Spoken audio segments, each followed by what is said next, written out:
To my channel. நம்ம இந்த வீடியோல எதை பத்தி பார்க்க போறோம்னா, டெய்லி நம்ம லைஃப்ல அதிகமா யூஸ் பண்ற சென்டென்ஸ் வந்து மேக் பண்ணி பேசுறது எப்படின்னா நாம இந்த வீடியோல பார்க்க போறோம். ஓகே ஃப்ரெண்ட்ஸ், வீடியோக்குள்ள போறதுக்கு முன்னாடி நம்ம சேனலை ஃபர்ஸ்ட் டைம் பாக்குறீங்கன்னா சப்ஸ்கிரைப் பண்ணுங்க. இந்த வீடியோ உங்களுக்கு பிடிச்சிருந்ததுன்னா லைக் பண்ணுங்க. ஓகே, இந்த வீடியோக்குள்ள போகலாம். ஓகே, ஃபர்ஸ்ட் ஒன் பாருங்க. அது எங்க இருக்கு? இப்போ வந்து வீட்ல வந்து ஒரு பொருள் வந்து காணல அப்படின்னா நம்ம வந்து வச்ச இடம் ஒண்ணா இருக்கும். அப்ப நம்ம வீட்ல என்ன கேட்போம்?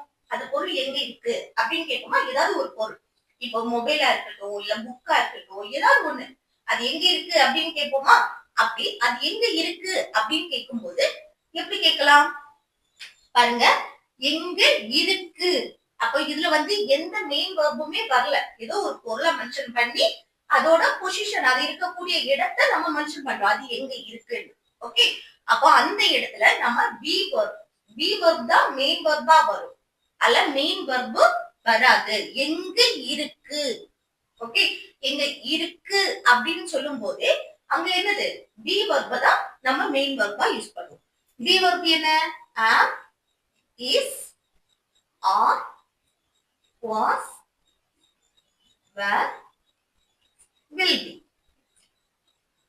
ஓகே, அப்போ கொஸ்டினா கேக்குற நேரம் நம்ம இந்த பி வெர்ப் யூஸ் பண்ணி தான் கொஸ்டின் கேட்கணும். இல்ல எங்க இருக்கு, இருக்குன்னா பிரசன்ட், பிரசன்ட்னா am, is, are, இந்த மூணு தான் யூஸ் பண்ணணும். ஓகே, இதுல இந்த மூணுல எது வரும் அப்படின்னா அது சப்ஜெக்ட பொறுத்து. இப்ப பாருங்க, அது எங்க இருக்கு அப்படின்னு கேக்குறேன். அப்போ அது அப்படின்னா ஒன்னே ஒன்னதான் நம்ம மென்ஷன் பண்ணி பேசுறது. அது அப்படின்னாலும் சரி, இது அப்படின்னாலும் ஒன்னே ஒன்னதான் நம்ம மென்ஷன் பண்ணுவோம். அப்போ ஒன்னே ஒண்ணு நம்ம மென்ஷன் பண்ணும்போது இஸ் தான் யூஸ் பண்ணுவோம். ஓகே, அப்போ இஸ் யூஸ் பண்ணி நம்ம கொஸ்டின் கேட்கணும். ஆனா இங்க பாருங்க, WH கொஸ்டின் வந்திருக்கு. எங்க, எங்கே அப்படின்னு WH கொஸ்டின் வந்திருக்கனால அதை ஃபர்ஸ்ட் எழுதணும். எங்கேனா where, அடுத்து என்ன வரணும்? B verb is. இந்த WH கொஸ்டின் இல்லைன்னா is தான் ஃபர்ஸ்ட் வரும். ஓகே, WH கொஸ்டின் இருக்கனால அதை ஃபர்ஸ்ட் எழுதிட்டு அடுத்துதான் பி வெர்ப் is, அடுத்து நம்ம அது, அதுனா it. அப்போ where is it அப்படின்னா அது எங்க இருக்கு. இது அது எங்க இருந்தது நம்ம கேட்போம்ல, அது எங்க இருந்தது அப்படின்னு கேட்போமா? அப்ப அது எங்க இருந்ததுன்னு கேட்கும்போது பாஸ்ட், இருந்தது அப்படின்னா அது பாஸ்ட், நடந்து முடிஞ்சது. அப்ப பாஸ்ட்ல நம்ம கொஸ்டின் கேட்கணும்னா என்னது? வாஸ் இல்லனா வேர் யூஸ் பண்ணணும். ஓகே, அப்போ இங்க பாருங்க, அது, அதுனா ஒன்னே ஒண்ண நம்ம மென்ஷன் பண்றோம். ஒன்னே ஒண்ண மென்ஷன் பண்ணும்போது வாஸ் தான் யூஸ் பண்ணுவோம். ஓகே, அப்ப இங்க என்ன? எங்க WH கொஸ்டின் வந்திருக்கனால அதை ஃபர்ஸ்ட் எழுதணும். வேர், அடுத்து என்ன எழுதணும்? B verb was. Okay, was, அது it. அது எங்க இருந்தது அப்படின்னு கேட்கும்போது where was it. Okay, next பாருங்க, உங்களுக்கு அது கிடைச்சதா, கிடைத்ததா அப்படின்னு கேட்டிருக்கோம். உங்களுக்கு ஏதாவது ஒண்ண தேடிட்டு இருந்திருக்கோம். அப்போ நம்ம வந்து கொஞ்ச நேரத்துக்கு அப்புறம் நம்ம கேட்போம்ல, உங்களுக்கு அது கிடைச்சதா அப்படின்னு கேட்போம். அதே போல போஸ்ட்ல ஏதாவது வர வேண்டியது, இல்ல நம்ம ஏதாவது ஒண்ணு ஆர்டர் பண்ணிருக்கோம் அப்படின்னா நம்ம கேட்போம்ல, அது உங்களுக்கு கிடைச்சதா அப்படின்னு கேட்போமா? அப்போ உங்களுக்கு அது கிடைத்ததா அப்படின்னு கேட்கும்போது எப்படி கேட்கலாம்? ஃபர்ஸ்ட் கொஸ்டின் என்னது? கிடைத்ததா அப்படின்னு. அப்போ கிடைக்கக்கூடிய செயல் நடந்ததான்னு கேட்கிறோம். அப்போ அது என்னது? மெயின் வெர்ப் வந்திருக்கு. அப்போ அந்த மெயின் வெர்ப் இருக்குது. அது என்னது? பாஸ்ட். கிடைத்ததா அப்படின்னா அது பாஸ்ட் பத்தி நம்ம கேட்கிறோம். அப்போ சிம்பிள் பாஸ்ட் டென்ஸ். அந்த வெர்போடே முடியுது பாருங்க, கிடைத்ததா அப்படின்னு. அப்போ வெர்போடே முடியனால நம்ம என்ன யூஸ் பண்ணி கொஸ்டின் கேட்கணும்? டிட் யூஸ் பண்ணி. சிம்பிள் பாஸ்ட் டென்ஸ்ல இருக்கு. அப்ப சிம்பிள் பாஸ்ட் டென்ஸ் பண்ணி நம்ம கொஸ்டின் கேட்கும்போது டிட் யூஸ் பண்ணி தான் கேட்போம். ஓகே, டிட், டிட் போட்டாச்சு. அடுத்து என்ன வரணும்? சப்ஜெக்ட். இல்ல சப்ஜெக்ட் எது? உங்களுக்கு அது கிடைத்ததா. அப்போ உங்களுக்கு, உங்களுக்கு, உனக்கு அப்படின்னு சொல்லும்போது யூ. ஓகே, உங்களுக்கு அது கிடைத்ததா, டிட் யூ. அடுத்து வெர்ப் எது? கிடைத்ததா, கிடைக்கக்கூடிய செயல் நடந்ததா. கிடைக்கிறதுக்கு இங்கிலீஷ்ல என்னது? கெட். இல்ல வந்து பாஸ்ட் வந்து காட். ஆனா இங்க வந்து என்ன வந்திருக்கு? டிட் வந்திருக்கு. இங்க டிட் வந்தாலே வெர்ப் என்ன ஃபார்ம்ல இருக்கணும்? பிரசன்ட் ஃபார்ம்ல இருக்கணும். வெர்ப் வந்து பிரசன்ட் ஃபார்ம்ல இருக்கும். இங்க did வந்தா பிரசன்ட் ஃபார்ம்ல தான் வெர்ப் இருக்கும். அப்போ did you get எது கிடைச்சதா? அதுனா it. ஓகே, அப்போ உங்களுக்கு அது கிடைத்ததா அப்படின்னா did you get it? Okay, did you get it? இது அவனுக்கு அது கிடைச்சதா அப்படின்னு கேட்போமா? அவனுக்கு அது கிடைத்ததா அப்படின்னு. அப்ப எப்படி கேட்கலாம்? did அவனுக்கு சப்ஜெக்ட் என்ன இருக்கும்? அவனுக்குனா என்ன போடணும்? he போடணும். did he get it? Okay, did he get it? Next பாருங்க, எனக்கு அது கிடைத்தது. எனக்கு அது கிடைச்சது அப்படின்னு சொல்லுவோம். அந்த கிடைச்சது கிடைத்தது எல்லாமே ஒண்ணுதான். அப்போ கிடைச்சது அப்படின்னு சொல்லும்போது பாஸ்ட் தான். ஓகே, கிடைக்கிறது அப்படின்னா அது பிரசன்ட், கிடைத்தது அப்படின்னா பாஸ்ட். கிடைத்ததுன்னா பாஸ்ட்ல நடந்து முடிஞ்சது தானே. அப்போ என்னது? சிம்பிள் பாஸ்ட் டென்ஸ்ல நம்ம சொல்லணும். சிம்பிள் பாஸ்ட் டென்ஸ் படி எப்படி சொல்லணும் பாருங்க. ஃபர்ஸ்ட் என்னது? சப்ஜெக்ட். சப்ஜெக்ட் என்ன? எனக்கு. எனக்குன்னா ஐ. ஓகே, கொஸ்டினா கேக்கும்போது சிம்பிள் பாஸ்ட் டென்ஸ்ல கொஸ்டின் கேக்கும்போது did யூஸ் பண்ணுவோம். நம்ம சாதாரணமா சொல்லும்போது ஃபர்ஸ்ட் சப்ஜெக்ட் இருக்கணும், அடுத்து வெர்ப் வந்து V2 ஃபார்ம்ல இருக்கணும். இங்க பாருங்க, எனக்கு அது கிடைத்தது. வெர்ப் எது? கிடைக்கக்கூடிய செயல் தான் நடந்திருக்கு. கிடைக்கிறதுக்கு இங்கிலீஷ்ல என்னது? get. அதோட பாஸ்ட் ஃபார்ம் என்னது? got. இது V2. ஓகே, V2 ஃபார்ம்ல இருக்கணும். இங்க did வந்திருக்கனால தான் இங்க வெர்ப் V1 ஃபார்ம்ல இருக்கு. இங்க வந்து did வரல. சோ நம்ம வந்து என்ன யூஸ் பண்ணனும்? வெர்ப் V2 ஃபார்ம்ல தான் யூஸ் பண்ணனும். I got it. அது அப்படின்னு சொல்லும்போது it. Okay, I got it அப்படின்னா எனக்கு அது கிடைச்சது. நெக்ஸ்ட் பாருங்க, அவன் என்ன பார்த்து சிரிக்கிறான். நம்ம சொல்லுவோம்ல, அவன் வந்து என்ன பார்த்து சிரிக்கிறான் அப்படின்னு சொல்லுவோமா? அது எப்படி சொல்றது? அவன் என்னை பார்த்து சிரிக்கிறான். அப்போ அது என்னது? பிரசன்ட்ல நம்ம சொல்றோம். ஓகே, இப்போ பிரசன்ட்ல இப்போ நடக்கிற விஷயத்த நம்ம சொல்றோம். அவன் என்ன பார்த்து சிரிக்கிறான் அப்படின்னு. அப்ப அப்படி சொல்லும்போது எப்படி சொல்லலாம் பாருங்க. சிம்பிள் பிரசன்ட் டென்ஸ் படி நம்ம எழுதும் போது எப்படி சொல்றது? ஃபர்ஸ்ட் சப்ஜெக்ட் வரணும். அவன்னா he. அடுத்து என்னன்னா வெர்ப் வரும். அந்த வெர்ப் கூட என்ன சேர்ப்போம்? எஸ்ஓ, இஎஸ்ஓ, ஐஎஸ்ஓ சேர்ப்போம். இப்ப பாருங்க, அவன் என்னை பார்த்து சிரிக்கிறான். அப்போ ல வெர்ப் வரும். இல்ல பாருங்க, என்னை பார்த்து சிரிக்கிறான் அப்படின்னு சொல்லும்போது சேர்த்து ஸ்மைல்ஸ் அட். அந்த பார்த்து சிரிக்கிறான் அப்படி அந்த ஒரு குறிப்பிட்டு நம்ம சொல்லும்போது அவன் என்னை பார்த்து சிரிக்கிறான் அப்படின்னு சொல்லுவோம்ல. அப்ப அந்த பார்த்து சிரிக்கிறான் அதுக்கு ஸ்மைல்ஸ் அட். அந்த எஸ் எதுக்கு சேர்க்கிறோம்? அந்த சிம்பிள் பிரசன்ட் படி நம்ம வெர்ப் கூட எஸ்ஓ, இஎஸ்ஓ, ஐஎஸ்ஓ சேர்ப்போம். ஆனா இதுல வந்து வெர்போட ஸ்பெல்லிங்க பொறுத்து தான் நம்ம சேர்ப்போம். லாஸ்ட் ஈல முடிஞ்சிருக்கு. அப்ப இங்க என்ன? எஸ் தான் வரும். எஸ் மட்டும் தான் வரும். ஓகே, இஎஸ்ஓ, ஐஎஸ்ஓ அப்படி எதுவும் வரக்கூடாது. எஸ் மட்டும் தான் இல்ல வரும். ஆனா யா எஸ் சேர்த்திருக்கோம்னா இங்க பாருங்க, சப்ஜெக்ட் ஹி வந்திருக்கு. இந்த சிம்பிள் பிரசன்ட் டென்ஸ் படி சப்ஜெக்ட் ஹி, ஷி, இட். அடுத்து சிங்குலர் நவுன் ஒண்ணே ஒண்ணு நம்ம மென்ஷன் பண்ணி பேசும்போது அதுக்கு அடுத்து வர வெர்ப் கூட நம்ம எஸ்ஓ, இஎஸ்ஓ, ஐஎஸ்ஓ சேர்ப்போம். அல்ல எஸ் சேர்க்கணுமா, இஎஸ் சேர்க்கணுமா, ஐஎஸ் சேர்க்கணுமான்னு சொல்லிட்டு அது வெர்போட ஸ்பெல்லிங்க பொறுத்து தான் தெரியும். ஓகே, அத மட்டும் ஞாபகம் வச்சுக்கோங்க. அப்போ ஸ்மைல்ஸ் அட் அப்படின்னா அந்த பார்த்து சிரிக்கிறான்.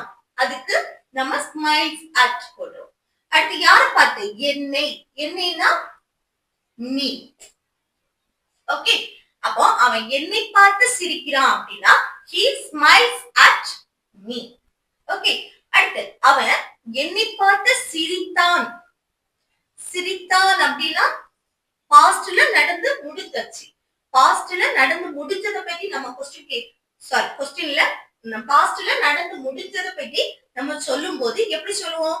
அவன் என்னை பார்த்து சிரித்தான்னு ஃபர்ஸ்ட் சப்ஜெக்ட் அவன்னா he போடுறோம். அதுக்கு அடுத்து என்னது? வெர்ப். அந்த வெர்ப் வந்து V2 ஃபார்ம்ல இருக்கும், பாஸ்ட் ஃபார்ம்ல இருக்கும். அப்போ என்னை பார்த்து சிரித்தான். அப்ப அதுக்கு என்ன? பார்த்து சிரிக்கிறதுக்கு ஸ்மைல். சிரிக்கிறதுக்கு ஸ்மைல் கூட என்ன சேர்க்கணும்? டி. ஸ்மைல்டு. அதுதான் be to. Okay, he smiled at, பார்த்து சிரிக்கிறதுக்கு. ஓகே, smiled at என்னை, என்னைனா me. ஓகே, அப்ப அவன் என்னை பார்த்து சிரித்தான் அப்படின்னா he smiled at me. இங்க வந்து சிரிக்கிறதுக்கு laugh போடலாமே அப்படின்னா, இப்போ வந்து laughக்கும் ஸ்மைலுக்கும் என்ன டிஃபரெண்ட் அப்படின்னா, இப்போ ஸ்மைல்னா நம்மள வந்து ஒரு ஆள் பார்த்து ஒரு புன்னகையோட லைட் சிரிப்போட சிரிப்பாங்க இல்ல, அப்ப நம்ம ஸ்மைல் யூஸ் பண்ணுவோம். இதே இது நல்ல வாய் விட்டு நம்மள பார்த்து சிரிப்பாங்க இல்ல, அந்த நேரம் நம்ம laugh யூஸ் பண்ணுவோம். ஓகே, அப்படிதான் ரெண்டுக்கும் டிஃபரன்ஸ். அப்ப he smiled at me அப்படின்னா அவன் என்னை பார்த்து சிரித்தான். நெக்ஸ்ட் பாருங்க, அவளை பார்த்து சிரி. நம்ம சொல்லுவோம்ல, அவளை பார்த்து சிரி, இப்படி முறைச்சிட்டு இருக்காத அப்படின்னு சொல்லுவோமா. அப்ப அவளை பார்த்து சிரி அப்படின்னு சொல்றதுக்கு எப்படி சொல்லுவோம் பாருங்க. இதுல வந்து எந்த சப்ஜெக்டுமே கிடையாது, சப்ஜெக்ட் கிடையாது. அவளை, அவளைன்னு சொன்னா அது என்னன்னா ஆப்ஜெக்ட், ஆப்ஜெக்ட் ப்ரோனவுன் வந்துரும். ஓகே, அவளைனா ஆப்ஜெக்ட் ப்ரோனவுன், இதுல வந்து எந்த சப்ஜெக்டுமே கிடையாது. அப்போ அவளை பார்த்து சிரி அப்படின்னு நம்ம சொல்றோம். அப்ப என்னது, வெர்ப தான் ஃபர்ஸ்ட் எழுதணும், சப்ஜெக்ட் கிடையாது. சோ இல்ல, வெர்ப தான் ஃபர்ஸ்ட் எழுதணும். அந்த பார்த்து சிரி, அதுக்கு smile at. Okay, smile at அவளை, அவளைனா her. ஓகே, இது அவர்களை பார்த்து சிரி. நம்ம சொல்லுவோம்ல அவர்களை, அவர்களைனா ஒன்றுக்கும் மேற்பட்டவங்க இருக்கும்போது நம்ம அவர்களை பார்த்து சிரி அப்படின்னு சொல்லுவோம், அவங்கள பார்த்து சிரி அப்படின்னு. அப்ப என்ன எழுதுவோம், smile at them. Okay, next பாருங்க, கேமராவை பார்த்து சிரி. நம்ம வந்து சில நேரம் என்னது, கேமராவை பார்க்கும்போது சிரிக்காம உம்முனே இருக்கும் தானே. அப்ப நம்ம யாராவது என்ன சொல்லுவாங்க, கேமராவை பார்த்து சிரி, அப்பதான் போஸ்ட் கொடுக்க நல்லா இருக்கும் அப்படின்னு சொல்லுவோம். அப்ப கேமராவை பார்த்து சிரின்னு சொல்றதுக்கு எப்படி சொல்றது, பார்த்து சிரி. அப்போ இங்க வந்து என்னது, ஸ்மைல் அட் கேமரா, அதுக்கு the கேமரா. ஓகே, கேமராவை பார்த்து சிரி அப்படின்னா smile at the camera. Okay, next பாருங்க, யாரையாவது உன்னுடன் கூட்டிட்டு போ. நம்ம சொல்லுவோம்ல, யாரையாவது உங்க கூட கூட்டிட்டு போ அப்படின்னு. அது எப்படி சொல்லலாம் பாருங்க, கூட்டிட்டு போ, அதுக்கு என்ன சொல்லுவோம், கூட்டிட்டு போறதுக்கு take. ஓகே, கூட்டிட்டு போறதுக்கு take. அடுத்து யாரை கூட்டிட்டு போகணும், யாரையாவது, யாரையாவதுன்னா someone, someone. அடுத்து யார் கூட, உன்னுடன், உன்னுடன் அப்படின்னு இருக்குல்ல, அதுக்கு with, உன் you. ஓகே, with you அப்படின்னா உன்னுடன். அப்போ யாரையாவது உன்னுடன் கூட்டிட்டு போ அப்படின்னா take someone with you. அடுத்து நெக்ஸ்ட் பாருங்க, யாரையாவது அங்க போக சொல்லு, யாரையாவது அங்க போக சொல்லு அப்படின்னு சொல்றோம்.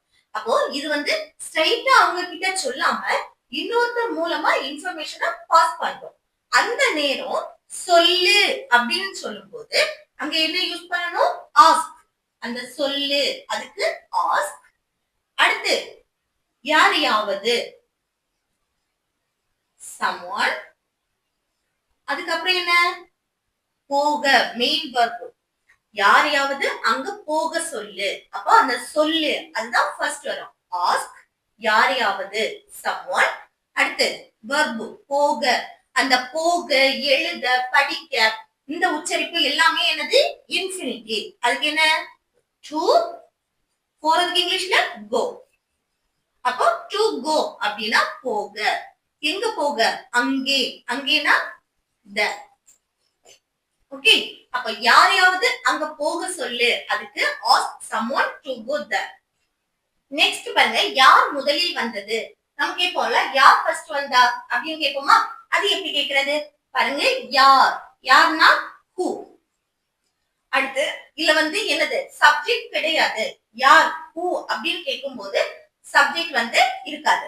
ஓகே, யார் அந்த செயலை செய்தானே நமக்கு தெரியாது. அப்போ who போட்டாச்சு. அடுத்து என்ன வரணும், முதலில் வந்தது, verb வரணும். அந்த verb V2 ஃபார்ம்ல இருக்கும், யார் முதலில் வந்தது. ஓகே, அப்போ வருகிறதுக்கு இங்கிலீஷ்ல என்னது, come. அதோட past form came. who came, யார் வந்தது. எப்போ முதலில் first. Okay, who came first அப்படின்னா யார் முதலில் வந்தது, யார் ஃபர்ஸ்ட் வந்தது அப்படின்னு. இங்க பாருங்க, யார் கடைசியில் வந்தது, யார் கடைசியில் வந்தது. அப்ப யார், யார்னா who, வந்தது அது came. வருகிறதுக்கு இங்கிலீஷ்ல கம், வந்ததுன்னு தான் கேட்டிருக்கோம். அப்ப பாஸ்ட்ல நடந்து முடிஞ்சிருச்சு. அப்ப என்னது came, be2 ஃபார்ம்ல இருக்கும். அடுத்து கடைசியில், கடைசியில்னா இந்த எண்ட். ஓகே, இந்த எண்ட், எண்டுன்னு சொல்லும்போது இந்த எண்ட், அப்போ கடைசியில். ஓகே, அப்ப யார் கடைசியில் வந்தது அப்படின்னு சொன்னா who came in the end. Okay, next பாருங்க, யாரையாவது வர சொல்லு. இப்போ நம்ம யாரையாவது வர சொல்லு அப்படின்னு சொல்லிட்டு அவங்க கிட்ட ஸ்ட்ரைட்டா சொல்லல, அந்த இன்ஃபர்மேஷனை நம்ம பாஸ் பண்றோம், இன்னொருத்தர் கிட்ட சொல்லி சொல்றோம். அப்ப யாரையாவது வர சொல்லு, அதை எப்படி சொல்லலாம், அதை எப்படி சொல்லலாம்னு கமெண்ட் பாக்ஸ்ல கமெண்ட் பண்ணுங்க. ஓகே ஃப்ரெண்ட்ஸ், இந்த வீடியோ உங்களுக்கு யூஸ்ஃபுல்லா இருக்கும்னு நினைக்கிறேன். யூஸ்ஃபுல்லா இருந்துச்சுன்னா இந்த வீடியோவை லைக் பண்ணுங்க, உங்க ஃப்ரெண்ட்ஸ்க்கு ஷேர் பண்ணுங்க.